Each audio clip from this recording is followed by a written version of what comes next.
So you definitely make better decisions when you're well rested. You're less likely to make cognitive errors. You have better judgment when you're well rested, and you're going to react faster. So in the situations where you need to make big decisions, whether it's on the field and you need to react because you're running a pass, whether you are Jeff Bezos and you're running a company and you need to make critical decisions under sometimes, acute stressors, or you are someone who just is trying to be your best, we know that the cognitive domain very much is influenced by getting sufficient sleep. And some of the, I would say, large, very public disasters have happened as a result of what we know is sleep loss, where people have made poor decisions or decisions that have led to unfortunate disasters. So, for example, the Challenger disaster. What was that? With a space shuttle that exploded. Right. And as a result, there's investigations of why did this happen. And the final report does suggest that insufficient sleep for some of those key decision makers around being able to launch or not was attributed to fatigue and insufficient sleep. So being able to make good game time decisions had this disastrous effect ultimately on the Challenger explosion. Are you aware of any studies that have measured cognitive performance and sleep? Yes. So my studies, as well as many of my other colleagues, particularly look at reaction time, because we know reaction time is very sensitive to sleep loss. And I'm starting to find it also is sensitive to extension of sleep. So the other half of this story, where when you pay back sleep debt, we see that benefit on reaction time. But reaction time and looking at aspects of, how quickly you're able to respond, or if you're having errors when you're responding and you're not supposed to be responding. Cognitively, those are tests that are typically used in a lot of sleep studies because we know is quite sensitive. Can you give me an example of a study that will convince me that if I sleep more, my cognitive performance will improve? One of the studies I mentioned before, even 15 minutes more sleep was that difference of that A student to the B student. Oh, yeah. There's another study I often cite where if you look at the difference of someone who gets 9 hours of sleep for a full week, the reaction time stays very consistent. Great. You want to react appropriately. You want to not make cognitive errors or lapses in judgment, and that will be consistent over the week. If you're someone who's getting 7 hours of sleep, you see a slowing of that reaction time and then a leveling off. If you are getting 5 hours of sleep, you see an even sharper decline in being able to react fast, and then you see a leveling off. If you're getting 3 hours of sleep every night, you're just going to tank that reaction time and be slower. At the same time, you have more lapses in judgment and not able to respond appropriately. But the thing about the study that I find so fascinating is when we know that there's this deficit when you're going to react slower, in the 7 and the 5 hour group, there's this leveling off. So people say, oh, can I get used to getting insufficient sleep? In some sense, there was this stabilizing of it, but the reality is you're not at your best, right? We know what your reaction time could be if you were getting that 9 hours. And if we even gave you 3 nights of what we call recovery sleep, so we said, okay, now we get, let's say, 8 hours in bed for the next 3 days. You're going to feel better and you'll probably feel more refreshed. But those reaction times for the 7 hours and the 5 hours and the 3 hour group didn't go back to the baseline. So it takes more than one night or one weekend of that recovery sleep to get you back to your baseline. And so that's the bottom line that I try to show my athletes is that you can pay back sleep debt, but it often can take more than just one day or one weekend of quality sleep. How long does it take? So my studies have suggested multiple weeks will really be beneficial to paying back more of your sleep debt than just a night or 2 nights of sleep. The biggest bang for your buck tends to be in the first week or 2, but obviously this depends on how much more you're actually getting, how you're timing that in your night. But the bottom line is that if you can invest maybe a week, or maybe if you have a vacation coming up and you do 2 weeks, that's going to be the biggest impact on paying back your sleep debt. And if you say, hey, that sounds like a long time, Dr. Mah, well, even potentially like 5 days, as one of my preliminary studies had suggested in professional baseball players, even if it's 5 days of getting 1 additional hour of sleep, that was shown to improve cognitive reaction time and also processing speed in the athletes that actually got 1 additional hour. So if you got 6 hours, you went to 7. If you got 7 hours, you went to 8 hours, versus the athletes that just continue to get their normal sleep.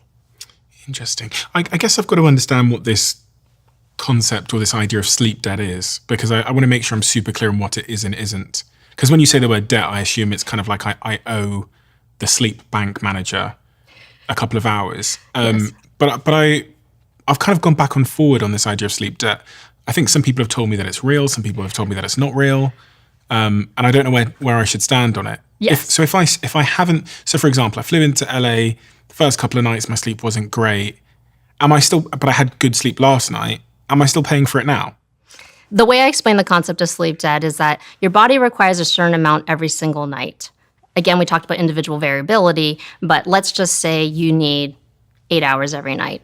And conceptually, if you don't meet that 8 hours, then you build up a debt. So if you're only getting 6 hours a night, you now have 2 hours of debt built up. If you go Monday to Friday, that's 5 days. Now you have 10 hours built up, right? 2 hours every night becomes 10 hours. And if you then sleep in on a Saturday and you get, let's just say, 10 hours of sleep, you've paid back 2 of those hours, but you still have 8 hours left to go. And my body knows.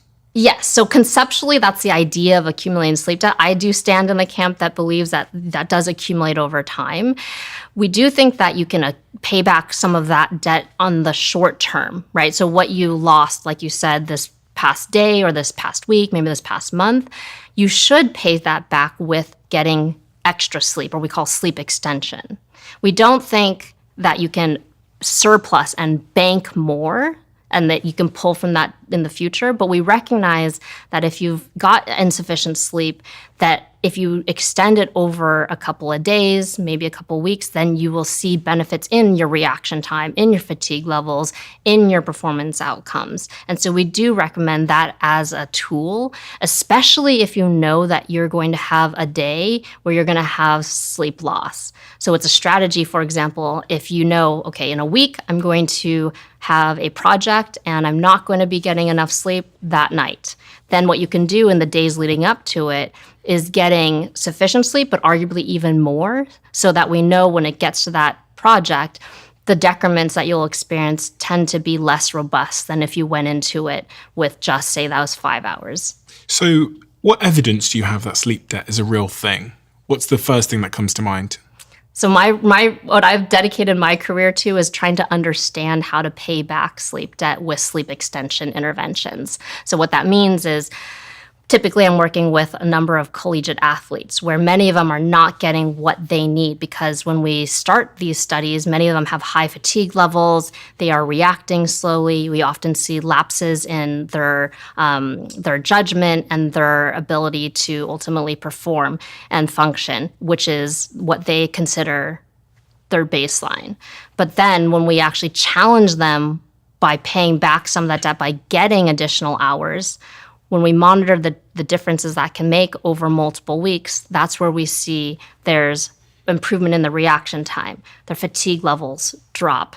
Their performance on the field improves. And so we recognize what has changed in this is trying to pay back some of that accumulated debt when the rest of their training has been held consistent, where we've been trying to maintain the rest of their training. Which is key, which is the key point, because in my mind I go, well, maybe if you've got the athlete to sleep well on that first night, then when they've showed up to training, they've trained a little bit harder, they've built their muscles a little bit more, they've had better recovery in their muscles. So then the next day the same thing happens because they've slept. So it's actually just that they're training better, which is causing them to improve their scores. That's fair. We've tried to hold their training to be consistent and choosing periods where their training isn't going to vary significantly, as well as you can almost make the argument too that sometimes as the season goes on, athletes get more fatigued, more tired, and that can be actually a decrement to how they'll perform. So when we see the benefits come down the road as the season potentially gets even longer, that at least is some suggestion that the intervention of sleep, while we also have the measures of how much more they were getting, actually were at least associated with these performance outcomes. Because one of the key things about REM sleep, which is the sort of final stage of sleep, is that it helps with muscle recovery. Deep sleep is actually, okay. Deep sleep is where we Deep sleep is where it's implied that there's more muscle recovery regeneration because there's the biggest pulse of growth hormone during your deep sleep. So to back up a bit, you have light stages of sleep, then you have deep stages of sleep, and then you have that rapid eye movement sleep, or when you dream. That tends to be more associated with consolidation of learning and memory and skill consolidation. So you go through these cycles during the nighttime, about 90 to 120 minutes, but the proportion changes through the night. The beginning of the night, you get more of that deep sleep. And then in the early morning hours is when you get more of that REM sleep. So you might have woken up in an earlier morning and had the recall of these vivid dreams. It's because you often will be waking up from that REM sleep. Yes, that happened last night, actually, because I woke up suspiciously early for me. So I woke up at about 5 or 6 o'clock, and I was just kind of dipping in and out of dreams. And they were very vivid dreams that I can still remember now. Yeah. So the muscle memory element of all of this, what is muscle memory, and how is that sort of implicated with sleep? So muscle memory, there's different types of memory, and you need sleep. Think of sleep as hitting that save button, right? You need to sleep after you have learned new information, learned a new skill, so that you can consolidate those memories and be able to retrieve it later. So I always use an analogy of hitting that save button. After you learn new material or learn a new skill set, you need to go home and sleep so that it goes into long-term storage and that you can retrieve that the following day and subsequently. Without that sleep, we know that that groundwork for that new skill or that new memory is not going to be as strong. And so in the context of students who are trying to study for a test or an athlete that's trying to remember the playbook, you want to space those intervals that you're learning that material and have sleep that follows so that you strengthen those connections.